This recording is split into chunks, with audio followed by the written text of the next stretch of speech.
La seva campanya es fa veure amb tractors i pancartes que van circulant per diferents nuclis del Penedès, però el que més busquen és el contacte directe amb la gent per tal d'explicar el que suposa que Catalunya continuï en el si d'Espanya i com podria prosperar un estat català independent. Nosaltres hem concretat el nostre missatge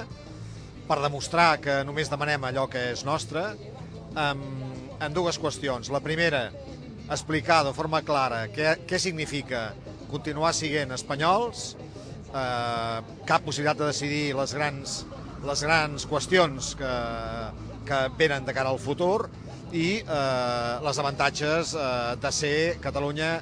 un estat propi, un estat d'Europa. I per això hem mobilitzat actes arreu del Penedès, de petit format i de gran format, i també aquests dies, mitjançant 3 tractors, estem recorrent dia a dia, hora a hora, cada racó del nostre estimat Penedès. Des de Solidaritat Catalana insisteixen que Catalunya, amb un estat propi, podria ser un estat ric dins del marc europeu, mentre que si continua dins de l'estat espanyol, cada cop s'empobrirà més. El partit encapçalat per Joan Laporta vehicula la seva campanya amb actes com aquest, ja que no tenen presència al Parlament i no disposen d'espais electorals ni recursos com els que tenen els grans partits.